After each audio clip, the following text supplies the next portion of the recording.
Hey everyone, this is my Minutia Minute, and I would like to invite you once again to join me on my quest to complete the unofficial Batman Trivia Challenge.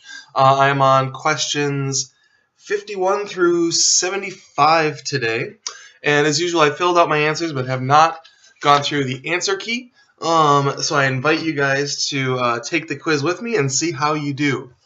So let's see. Question number 51 actually concerns question 50, so I'm going to reread question 50. In the New 52 reboot continuity, it was revealed that as a child, Bruce Wayne suspected the murder of his parents might have been more than a simple mugging. Who did he think might have ordered their deaths? The Court of Owls is the answer. And for question 51, concerning question 50, was young Bruce right? Was the death of Martha and Thomas Wayne more than a simple mugging? No, it was not more than a simple mugging. And I gotta get situated here. And no, the answer is no.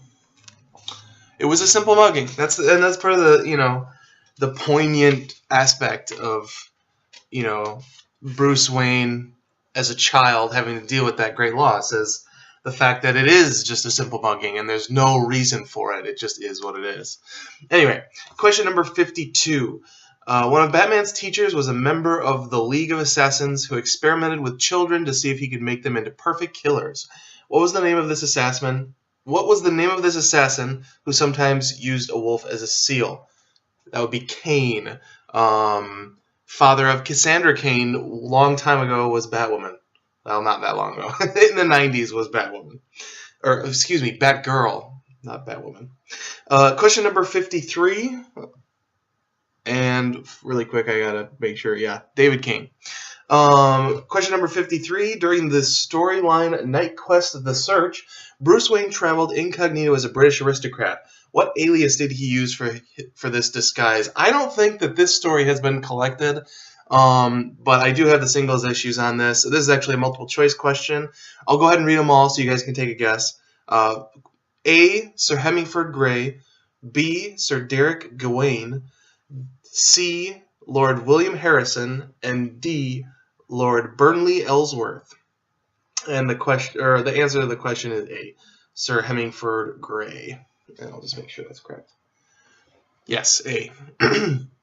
I thought that when they re-released the Nightfall, like all 3 books, they added in a whole bunch of Night Quest stuff, but they didn't put in any of Night Quest Search, which is kind of like, why? Whatever. According to a story in 1964, Bruce Wayne had an older brother named Thomas Jr. who was sent to an asylum after suffering a brain injury. That is true. And yes, true. Question number 55, I don't have an answer for. In the 1950s, it was said that Bruce Wayne found an activity in college to enjoy that was not directly related to his war on crime. What was this artistic pursuit? I don't know. Stage acting. Okay, that's a choice. So 1 wrong so far. Question number 56. Pre-crisis, it was said that Bruce Wayne was raised by a family member after the deaths of his parents. Who was this family member? That was Philip Wayne. You'll notice in these last couple questions, talking about Thomas Jr. and Philip Wayne, obviously these people have come back since the New 52 in one form or another, as related to Scott Snyder's run on Batman. One of the things that's fun about his run on Batman is the fact that he brings back these old ideas in new ways. So that's pretty cool. And I'll just make sure Philip Wayne is correct. Uncle Philip Wayne is what it says. Excuse me. Okay, question number 57. Batman's cape has weights interwoven into the tips so he can swing it to stun opponents. True. Of course it's true. Right? Yes, true.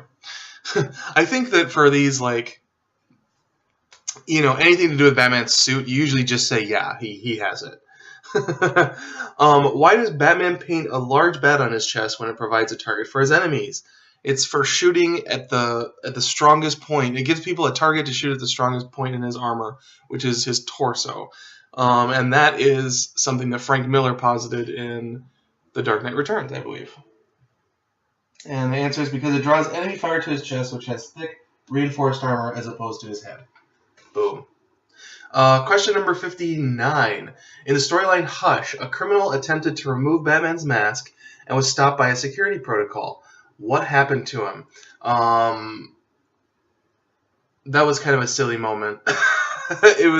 He had like 3 little like compartments that popped up, and it sprayed gas at the guy. And actually, this is a multiple choice. I should have given you the options, but the correct answer would have been B. A small burst of gas was released from the cowl, and B. Yes. Sorry, I'll try and give you guys the multiple choice so you can kind of play along. But I feel like everyone who's doing this quiz probably has read Batman Hush, so I don't feel so bad about it. Next one, I have no idea, but I took a guess. What is Bruce Wayne's favorite type of tea? I said Earl Grey because I don't know why not. Nope. Lapsang Souchong. I said that probably really wrong. I'm sorry. But that's his favorite tea. I have no idea why. So right now we're at 8 out of 10. Getting a B still. But I have to do... So in order to maintain a B-, I did drop down to a high C after questions 25 through 50. So I need to get at least one extra one right in order to get back up to a B- overall here. And the question number 61, I didn't know either. Batman's cowl is equipped with a special kind of night vision lens. What is it called? I don't know. All I could think was like sonar, but that's obviously not really what they're looking for. It's called Starlight. I don't know where that came from. So now we're at 8 out of 11. Sorry. Question number 62, multiple choice. As seen in Batman: The Man Who Laughs, the Dark Knight was desperate to figure out a way to predict the Joker's state of mind.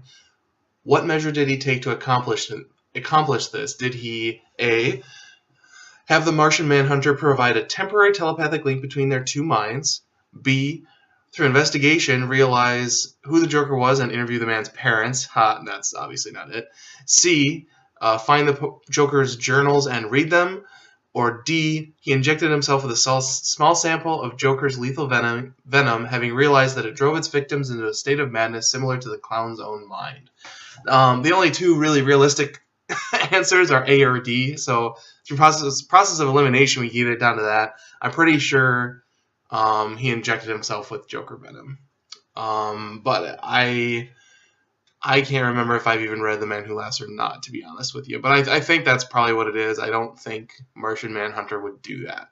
So D is what I'm going with. And D it is. That's not too surprising. What is the date of the murders of Thomas and Martha Wayne?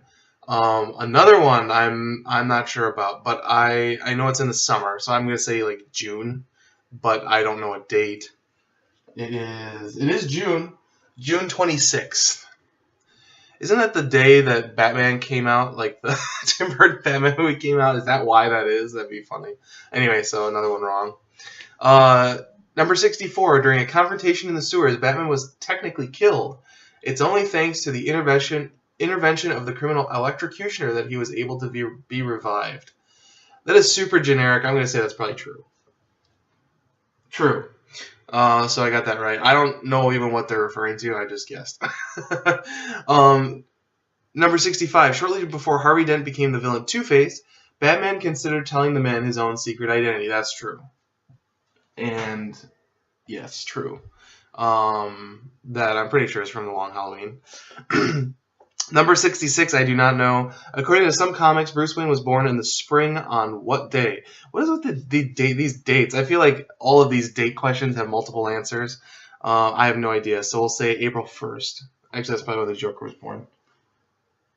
April 7th, so actually I was pretty close, but no.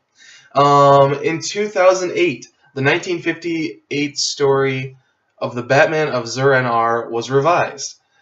Now Batman visits the planet called Zur-En-Arrh, where he meets a counterpart in a similar costume. Now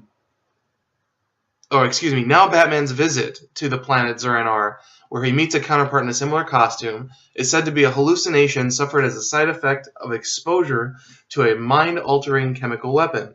Whose weapon created this hallucination? Achilles Milo, or Dr. Milo. Professor Milo is what the answer they give. So that's obviously a Grant Morrison change-up. In Question 68. In Justice League #1, Batman admits that there is a superhero whom he hasn't met yet, but has already studied, just in case they ever came into conflict. Which superhero is he talking about? Of course, that's Superman. More current events than than trivia there. And I'll just make sure, but yeah, Superman. According to stories written by Jeff Loeb, what book did Martha Wayne read to young Bruce on rainy days? That one is Alice in Wonderland. And because it is. Alice's Adventures in Wonderland. Awesome. Question number 70. Only 5 questions left. In the Golden Age, Batman was eventually recognized as having some authority with the Gotham City Police Department and was occasionally asked to perform missions for the government. Yes, that's true. It was the Golden Age. And yes, true. Question number 71. In their first comic book team-up, Bruce Wayne and Clark Kent met under what circumstances? I don't know the answer to this question. I don't know. I feel like I probably read their first team-up in like an anthology, but I don't remember. So it's multiple choice. Let's go through them together. A. Clark was covering competition between Wayne Enterprises and LexCorp. That is highly unlikely because LexCorp is a later invention. B. Clark and Bruce were on a cruise ship and forced to share a room. I don't know that that's true or not. We'll come back to that. They met when the villain Starro the Conqueror was attempting to invade Earth. I feel like this story probably predates Starro, but I could be wrong. So we'll eliminate C. And then D. Bruce was staying in Metropolis for a few weeks and began dating Clark's colleague Lois Lane. As bizarre as it is, I'm almost inclined to say that it's them sharing a cruise ship because I don't feel like... I don't know, like, would there have been a love triangle like that in the Golden Age where Bruce is dating Lois? That seems like a more modern age idea. So assuming we're talking about old Golden Age stories, I'm actually going to go with them sharing a cruise ship. Let's see how we did. 71. No kidding. That is the answer. Clark and Bruce were on a cruise ship and forced to share a room. I have no idea what the context of that is. Someone tell me down below. Those of you who have read that book. Like I said, I'm pretty sure I have, but I have no recollection of it whatsoever. It's amazing what you can do with the process of elimination, isn't it? I hope you guys followed my logic on that, and you guys came to the same conclusion. That's pretty cool. Question number 72. What was the true name of the alien scientist who operated as the Batman of the planet Zur-En-Arrh? I don't know. Grant Morrison may have said in his story, but I don't remember. Talon O is the answer. So, gibberish, basically. Question number 73. Like the movies directed by Chris Nolan, why does he say Chris Nolan? Christopher Nolan. The comics have shown that the first bat signal was actually projected by a spotlight, which Batman had tied a criminal. I don't think that that's actually true. It's true or false question, by the way. Question 73. Yeah, that's false. Question 74. In pre-crisis continuity, Matches Malone was originally an actual criminal who Batman had encountered. It was only after his death that Batman began disguising himself as the criminal. That is true. And I guess it's important that he says pre-crisis continuity because later Matches came back. I feel like Matches turned out to actually be alive in the Brian K. Vaughan, like the 3 issues that he did of Batman, where sort of Batman confuses his identity, like his real identity, like Bruce Wayne forgets that he's Bruce Wayne and he starts thinking he's actually Matches Malone. And I feel like that was after the real Matches Malone actually came back and then ended up actually getting killed because everyone thought that Matches Malone was an informant because Batman had used him so much. So that question's true and false, but they're looking for the answer true, I think. Yeah, true. Okay, last question, guys. Question number 75. According to the story Joe Chill in Hell, published in Batman 673, what was the reason Joe Chill decided not to kill young Bruce Wayne, even though the boy was the only living witness to the murders of Thomas and Martha Wayne? Multiple choice. Bruce's eyes were so full of hatred, it frightened him. No. Bruce reminded Chill of the son he'd lost. C. Chill heard someone approaching and panicked, deciding to run rather than kill anyone else.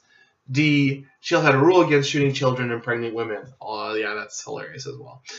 It's because Bruce reminded Chill of the son he'd lost. So that's B. And that's correct. So 75 is B. So how did we do in the last 25 questions? Let's take a look. Not amazing. 1, 2, 3, 4, 5. Oof. That's the most I can get wrong. 6. So once again, I scored a 19 out of 25, which is a C. And that brings my grand total down to, is that 58? 58 out of 75? Eek. That is definitely a bit depressing. So there you go. Hope you guys enjoyed this video. We will continue on. So there's a break in this book. There's actually several breaks in this book. It's broken down by chapters. These are all questions specifically about the Dark Knight, supposedly, although we've kind of shown that that's not entirely true. But chapter 1 is called Dark Knight himself. There's 142 questions, so we're almost halfway through the first chapter before we get on to the chapter 2 is Allies and Agents of the Bat. So anyway, hope you guys once again enjoyed this video, and I'll be back with more Batman trivia when the time suits me. Sometimes I have to kind of wallow in my failure to answer these questions for a little while before I continue. All right, see you guys later.